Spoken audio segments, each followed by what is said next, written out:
Shabbat Shalom and greetings to you all. We just celebrated Lag BaOmer, which is a Hebrew way of saying the 33rd day of the Omer.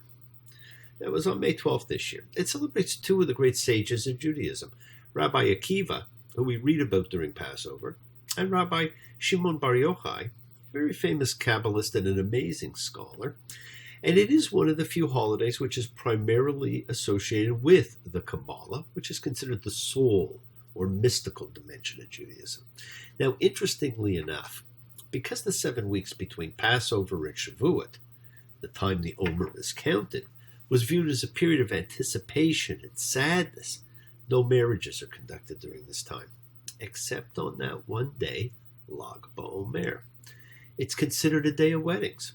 A day to celebrate love. I can't tell you why, but take any day to celebrate love as a great day. And speaking of love, I hope you all had a fantastic Mother's Day.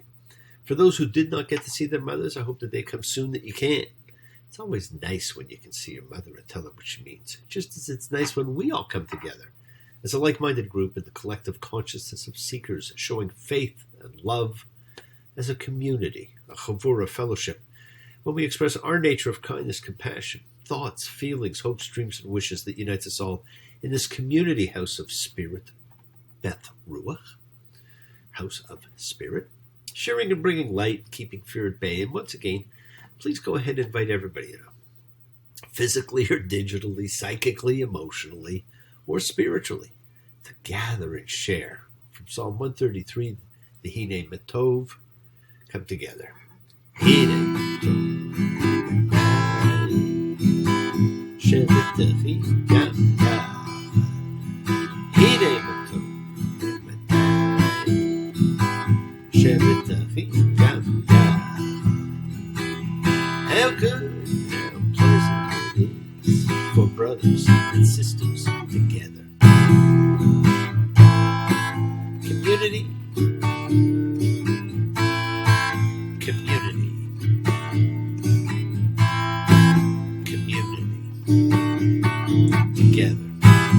So let's all spread love, goodwill, fellowship to the world. Remember, friends, this is you just setting aside just a tiny little bit of sacred time in your sacred space to honor and converse with whoever, whatever you happen to believe in. It's a part of your kavanah, your intention that you put out into the universe. It is your goodwill.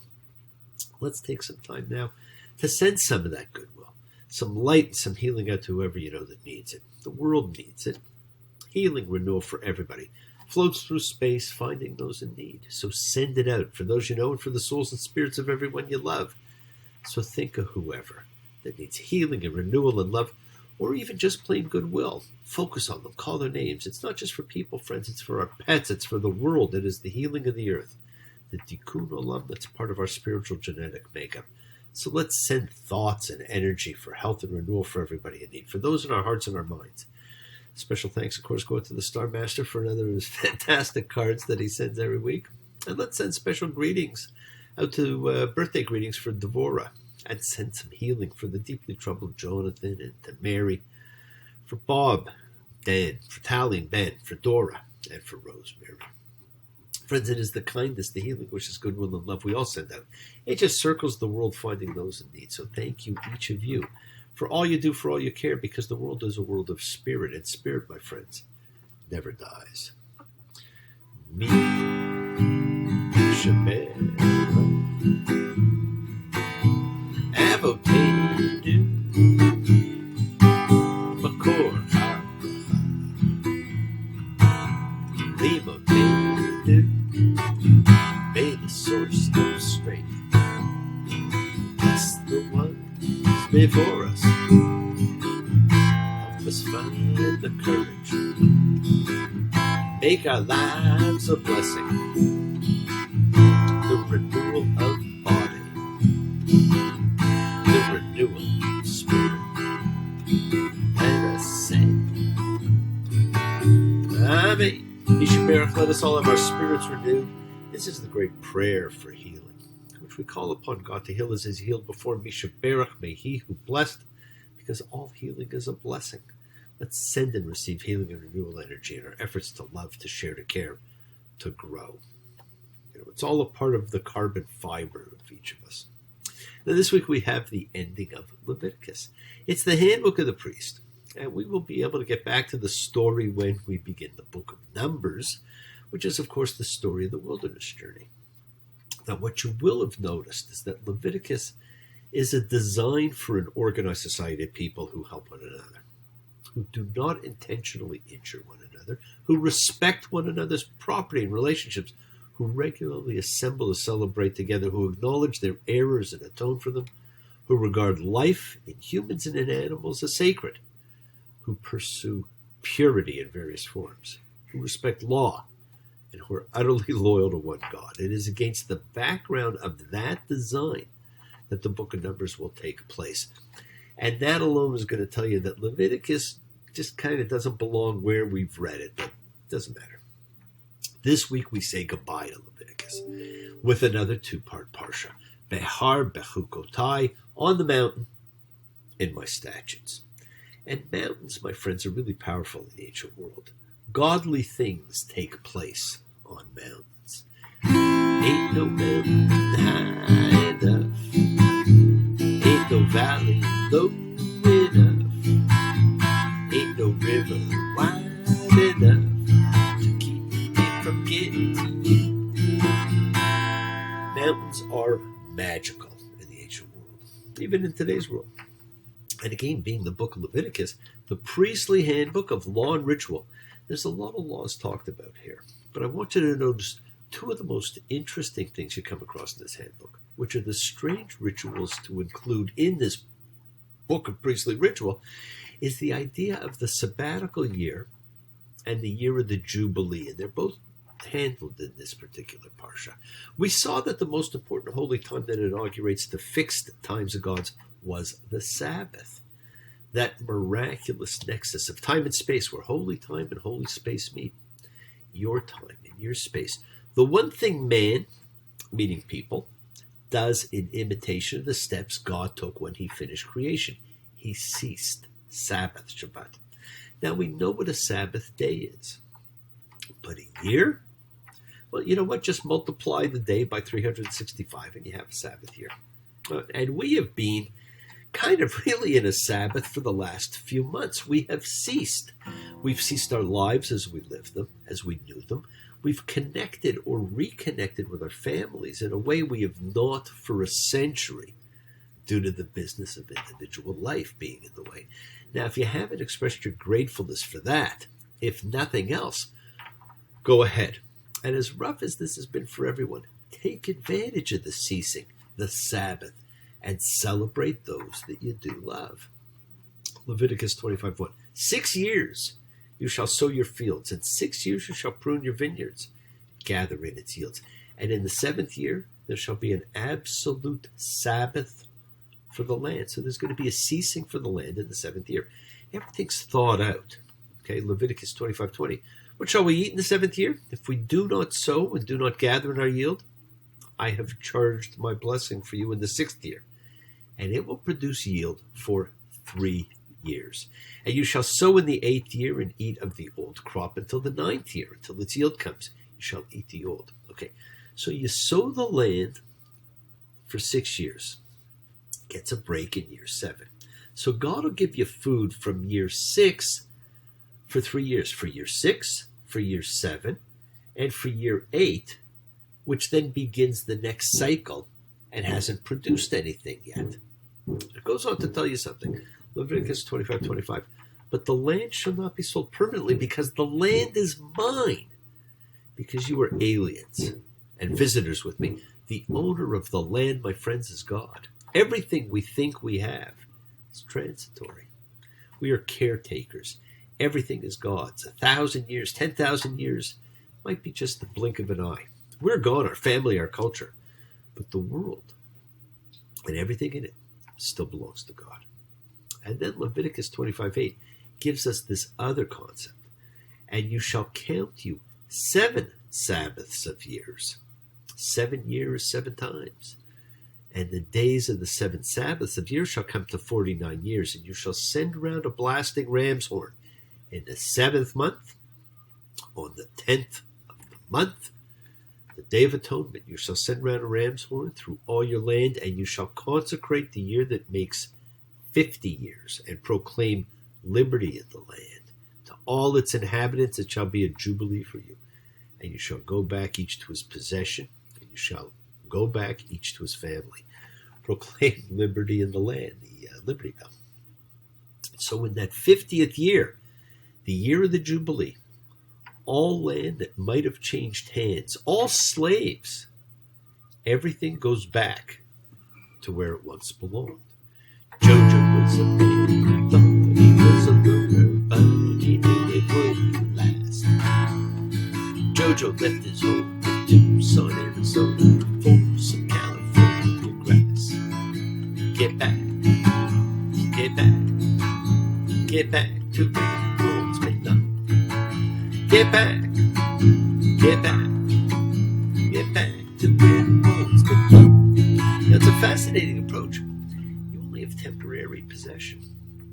The original owners must get their land back.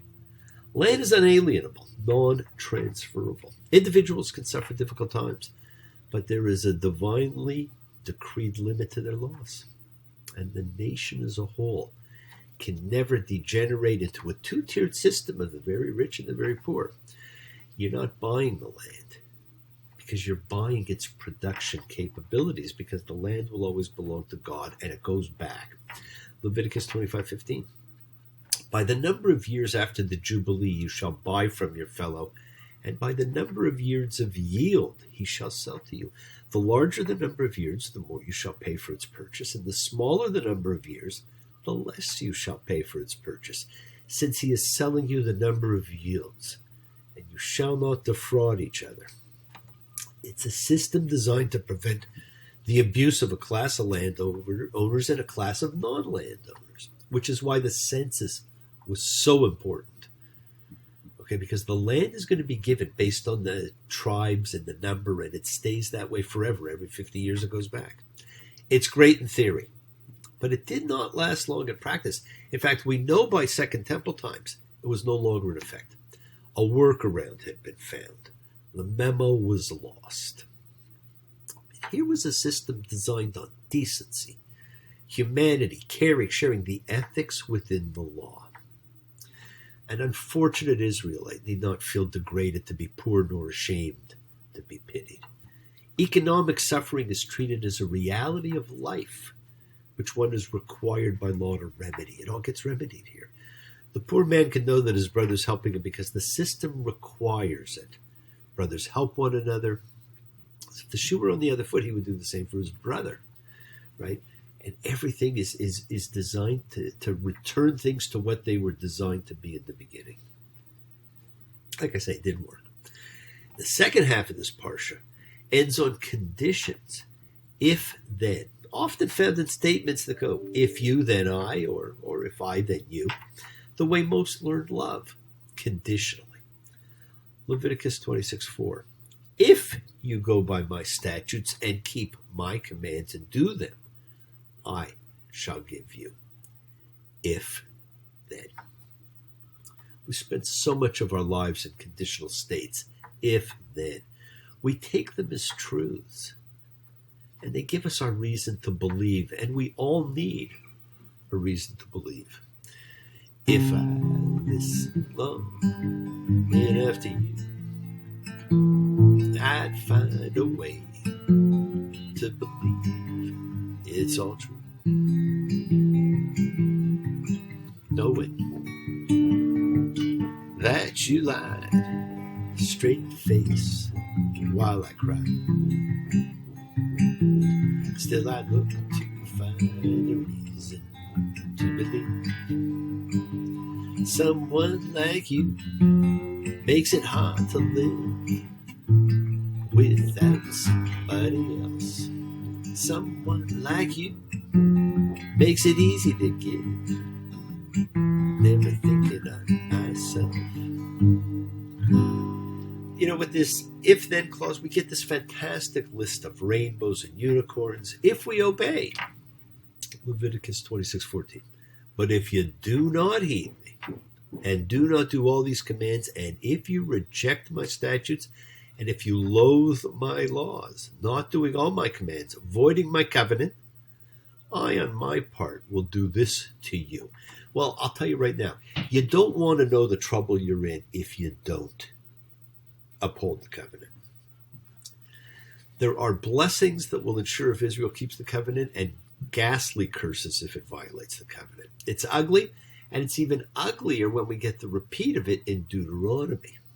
Even more so in the blessings and curses summation. It's enhanced there. But there are two huge things we are told here. Leviticus 26:29. You shall eat the flesh of your sons and the flesh of your daughters you shall eat, and I will scatter you among the nations. Okay, we may not have degenerated into cannibalism, but the great threat of exile certainly has more than taken place, my friends. Yes, the world is sacred. So is everything in it. Express your gratitude. Light a candle, make a wish, celebrate your life and the lives of those you love. Share your feelings with them. Live free, be free, honor your freedom, be well, be happy, be blessed. Share and honor the light and all who live in the light and continue to shine. Continue to send everybody you know goodwill and love. Pray for peace and freedom for everyone, and end to terror and hatred. Remember, friends, we are a community. We learn together, we celebrate each other, we love each other. We share this right together, men and women equally. So let's send out love, not fear, send out peace, harmony, goodwill, healing to all who need it. And please do learn to forgive and learn to love, including yourself, maybe especially yourself. Open your hearts, honor the relationships of your life. Tell those you love that you love them. Take advantage of the time you have and enjoy the journey. We take the twists and turns and the patterns that weave through the fabric of our lives in our effort to grow, to learn, to be, to love.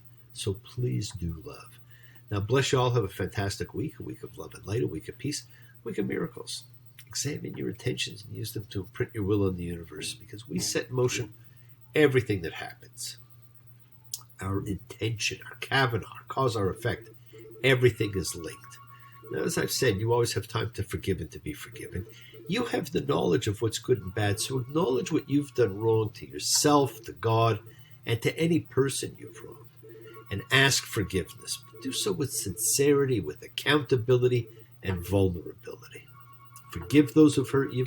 You'll learn to be forgiving and compassionate, because the secret of forgiveness, compassion, and peace, my friends, is all in acceptance. Can you accept yourself, other people in the world, just as they are? Can you accept life as it is without trying to control it? If you do, you can experience the peace that acceptance brings. So do not stop your journey. Do not stop moving towards your promised land. It is your home. Keep on dreaming, keep on being, keep sharing, keep shining, keep teaching, keep spreading joy and goodwill. Do not follow fear, follow love. It's always in front of you. And remember to have faith, an unwavering adherence to principle, just as I have faith in the principle of love in all of you. Act with purity of heart and mind. Despise none, defraud none, hate none. Cherish all. Honor every child of God, every creature of the earth. May all people know peace in this year, and may you nurture kindness and love everywhere you go.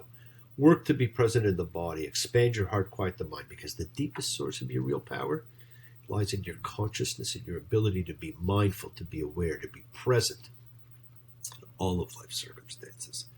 Make the most of your time in life. Continue to touch and transform the lives around you, because you're never alone. You're forever blessed and have the ability to bring blessings to everybody you meet. Health, love, and renewal to everybody you come across. We're all energy, and energy cannot be destroyed. It can only be transformed. Your words are your power to transform. To love, to bless, so be generous with them. Bless others and bless yourself. Love with your heart, because we're all part of a greater whole. Embrace love, not fear, forgiveness, not anger, and be there for someone, because someone will always be there for you whether you know it or not.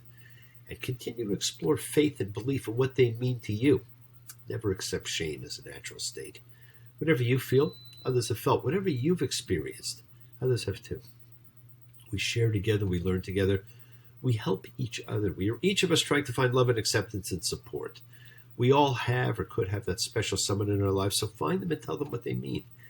Remember, you're never alone on your journey to your promised land. Watch your words, because they hurt you, they heal you, they imprison you, but they do free you. Keep forgiving those you need to forgive, and ask forgiveness from those you need to ask forgiveness of. And listen to the voice of God as he, she, it talks to you. Talks to you now. Talked to you long ago on the mountain, which the holiday coming up in 2 weeks is all about, when a covenant between man and God was struck. If you and I feel like my soul is beginning to expand. Look into my heart, you will sort of understand.